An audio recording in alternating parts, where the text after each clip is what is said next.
चर्चा आता नांदेडकरांना बहुतेक कळत असावं.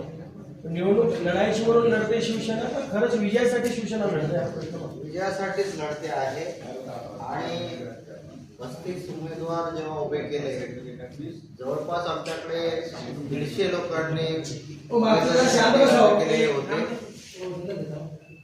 150 लोकांपैकी 35 लोकांचा रिंगणात आहे.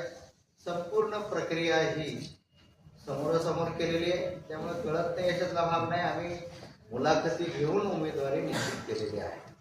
तसं नाही, शिवसेना म्हटलं आता इतिहास आम्ही 28 पासून बघतो की उत्साह असतो, एक गर्दी असते, म्हणजे सगळं काही मिळायचं. यावेळेस काही गेल्या 5 दिवसापासून याच्यामुळे हा प्रश्न आहे. गेल्या 5 दिवसापासून स्वतः खासदार साहेब, स्वतः मी प्रत्येक प्रभागामध्ये प्रचार, पदयात्रा, कॉर्नर बैठका उमेदवारांसोबत स्वतः करत आहे आणि वेगवेगळ्या वृत्तपत्रामध्ये तशा प्रकारच्या बातम्या देखील आलेल्या आहेत. कदाचित आपण ह्या निवडणुकीच्या धामधुमीमध्ये मोठ्या मोठ्या सभांकडे अधिक लक्ष देत असल्यामुळे त्या आपल्या लक्षात आल्या नसाव्या, परंतु शिवसेना उद्धव बाळासाहेब ठाकरे पक्षाचा अत्यंत नियोजनबद्ध प्रचार चालू आहे. आम्ही जनतेमध्ये जात आहोत, लोकांच्या घरोघर जाऊन लोकांचे आशीर्वाद घेत आहोत. आमचे उमेदवार जरी आर्थिकदृष्ट्या गरीब असले तरी लोकांची सेवा करण्याची त्यांची इच्छाशक्ती जबरदस्त आहे आणि त्या जबरदस्त इच्छाशक्तीच्या जोरावरच लोक आम्हाला आशीर्वाद देतील अशी अपेक्षा आहे. सर, सर्व सत्तेसाठी कोणाला पाठिंबा असेल तुमचा महापालिकेत जेव्हा सत्ता सत्तेचा मलिदा खाणारे आम्ही नाहीत, पाठिंबा देणारे आम्ही नाहीत.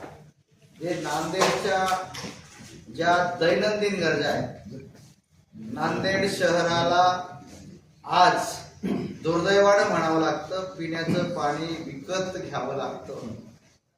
शुद्ध पिण्याचं पाणी देणं आणि ते दररोज देणं, नांदेड शहरातील आरोग्याची व्यवस्था सुधारणं, नांदेड शहरातल्या लोकांना आरोग्य सुविधा, दवाखाने निर्माण करून आरोग्य सुविधा पुरवणं आणि नांदेड शहरामध्ये या प्राधान्य ज्या गोष्टीला देईल त्या लोकांना आमचा पाठिंबा असेल. म्हणजे ते भाजपासून ते चालेल. आता अजून निवडणूक 2 कारण आपले 35 उमेदवार आहेत, म्हणजे 35 उमेदवार आपली एकटेच सत्ता येणार नाही. 35 जरी आपले निवडून आले तरी बहुमतासाठी जो आकडा आहे भारतीय जनता पार्टी असो, राष्ट्रवादी काँग्रेस पक्ष असो, शिंदे गट असो, जर आपण बघितलं तर मला वाटतं कोणी ना कोणी कुठे ना कुठल्या प्रभागामध्ये एकमेकांची युती केलेली आहे. असा एकही पक्ष नाही की सर्वच्या सर्व जागा मिळवत आहे. त्यामुळे जरी आमचे 35 उमेदवार असले तरी आम्ही निर्धाराने ते लढवतोय आणि आमचा अजेंडा स्पष्ट आहे की लोकांना शुद्ध पिण्याचं पाणी दररोज द्या, आरोग्य सुविधा द्या, परिवहन सुविधा द्या, रस्त्याची व्यवस्थितरित्या नियोजन करा. या ज्या गरजा भागवतील त्या उमेदवारांच्या सोबत आम्ही निश्चितपणे या पुढच्या काळात आपली कोणाशी युती आहे की नाही? आपण सांगितलं कोणताही पक्ष असो एकमेकांशी युती करून आहे. आपली कोणाशी युती? आम्ही काही ठिकाणी काँग्रेस सोबत लढतो आहोत आणि जे आमच्या पक्षाच्या उमेदवारांच्या हिताचं राहील, नागरिकांच्या हिताचं राहील अशा प्रकारची आमची युती आहे. कितव्या क्रमांकासाठी शिवसेना लढतीये? कितव्या क्रमांकासाठी? आम्ही जिंकण्यासाठी लढतोय, क्रमांकासाठी नाही. क्रमांक आणि किती असेल तुमचा? आम्हाला खात्री आहे की जर नैतिक दृष्ट्या निवडणुका पार पाडल्या तर आम्ही निश्चितपणे पहिल्या क्रमांकावर राहू. आजपर्यंत आपण महाविकास आघाडी म्हणून होतो. माणिकराव ठाकरे यांनी सांगितलं की शिवसेनेकडनं आणि राष्ट्रवादीकडनं आम्हाला कुठलाही प्रस्ताव आलेला नाही. परंतु तरी आपले 35 उमेदवार ज्या आता उभे आहेत, अन्य ठिकाणी आपले उमेदवार राहील, त्या ठिकाणी काँग्रेसला आपण पाठिंबा देणार का? नाही, मी स्वतःच या बाबतीमध्ये काँग्रेस सोबत मी आणि आमचे सगळे जिल्हा प्रमुख मिळून महानगरपालिकेचे आमचे बरोबर आम्ही 2दा 3दा 4दा बैठकी झाल्या. पण दुर्दैवानं कसं असतं की हे स्थानिकच्या निवडणुका असतात, स्थानिकचे प्रॉब्लेम्स वेगवेगळे असतात. पण आघाडी म्हणून आम्ही आमचा धर्म पाळला. आम्ही आमच्या परीने सगळं त्यांना विनंती केली, झाल्या होत्या. पण स्थानिक पातळीवर आपल्याला माहिती आहे एकही पक्षाचं एकूण एक असं जमते जमत नाही हे चालू असतात. एक स्थानिक पातळीच्या वरचा विषय असतो. त्यामुळं जिथं जसं जमत तसं सगळ्यांनीच या महाराष्ट्रामध्ये सगळीकडेच ही परिस्थिती आहे आणि स्थानिकची तिथली समस्या असल्यामुळे परिस्थिती उद्भवू शकते. माझा प्रश्न भवनराव थोरातांना आहे की तुम्ही जे म्हणतात की 1 नंबरला शिवसेना राहील, तुम्ही संपूर्ण उमेदवार देऊ शकले नाहीत. 1 नंबरला शिवसेना कोणत्या बेसवर राहील ते सांगा, जरा स्पष्ट करा. आम्ही जास्तीत जास्त उमेदवार देण्याचा प्रयत्न केलेला आहे. काँग्रेससोबत आमची चर्चा चालू होती. आदरणीय खासदार नागेश पाटील आष्टीकर आणि खासदार चव्हाण चर्चा करत होते. त्यातून काही जागांवरती समझोता झाला होता आणि म्हणून सर्व जागावरती उमेदवार उभे न करता या ठिकाणी निवडून येणाऱ्या जागा आहेत त्या ठिकाणी आम्हाला आपण म्हणालात पत्रकारांचं लक्ष मोठ्या सभांकडे होतं. 1 मिनिट ना भाई, पत्रकारांचं लक्ष मोठ्या सभांकडे होतं. मग शिवसेनेमध्ये आजच्या घडीला एकही मोठा नेता नाही काय ज्यांची इथे सभा होऊ शकेल असा? मी स्वतः शिवसेनेचा उपनेता म्हणून मैदानात आहे. ज्यांच्याकडे संपूर्ण नांदेड हिंगोलीची जबाबदारी पक्षानं सोपवलेली आहे ते स्वतः खासदार नाही. उद्धव ठाकरे साहेब, आदित्य ठाकरे साहेब यांच्या सभा का नाही झाल्या? मैदानात आहेत. महानगरपालिका क्षेत्रामध्ये अनेक महानगरपालिकांची निवडणूक चालू आहे. सगळ्याच ठिकाणी सगळ्याच नेत्यांना, वरिष्ठ नेत्यांना येणं शक्य नसतं.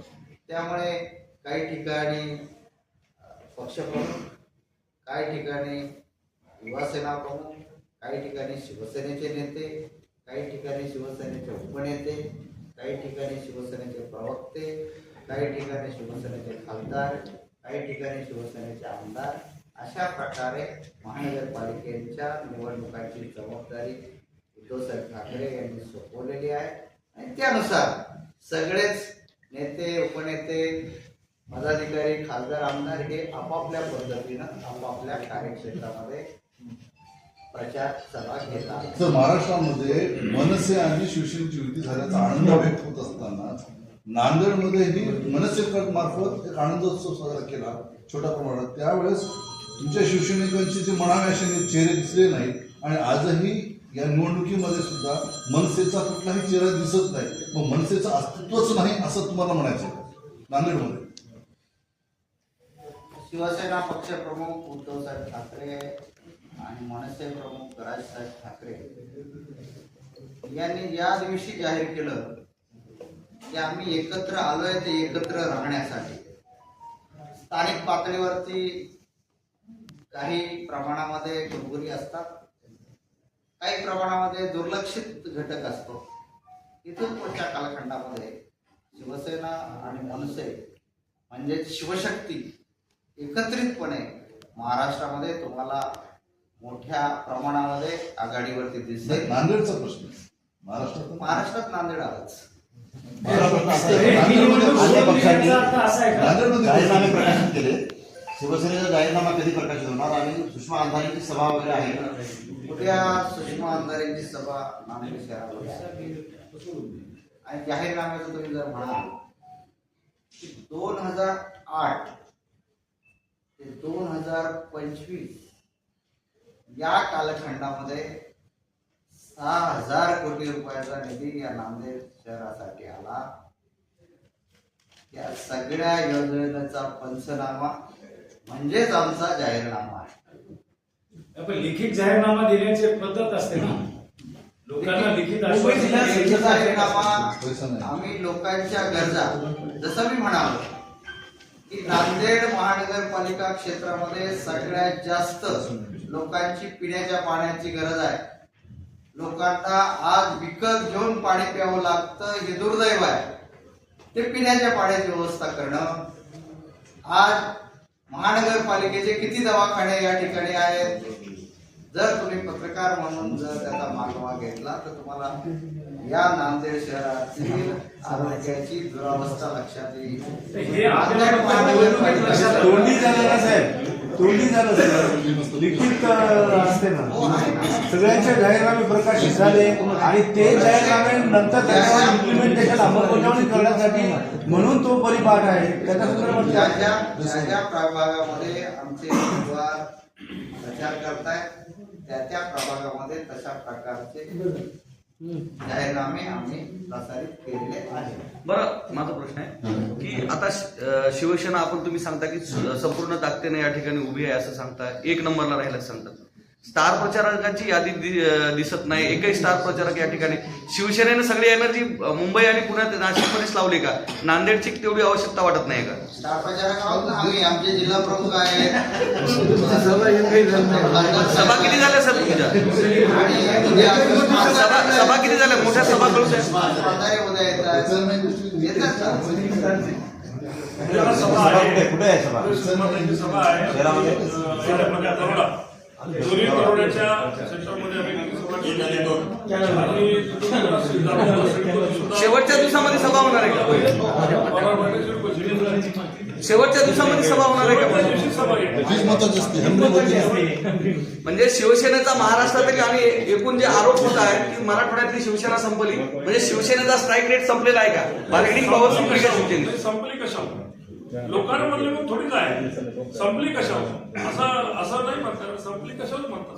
35 उमेदवार रिंगणात आहेत आणि सक्षमपणे लढत आहेत. आता एक तर तुम्हाला माहिती आहे, नाही एक तर तुम्हाला माहिती आहे की आजकाल सगळा पुण्यामध्ये निवडणूक लढवणं चालू आहे. सगळ्यात तुम्हाला माहिती आहे आमच्या पक्षामध्ये सगळे गोरगरिबाचे लोक आहेत. फार काही धंदाणगी नाही, आमचे धंदाणगी यायनीच पळून गेलेले. नेते नाही आल्यामुळे ते असं उमेदवार म्हणून जातील ना. ठीक आहे ना, पण आम्ही जे नेते नाही आल्यामुळे उमेदवार म्हणून जातील ना. लढवायला लागलो ते सक्षम पद्धतीने लढवायला लागलो, इमानदारीने लढवायला लागलो. हे तर आहे. आणि तुम्ही बघितलं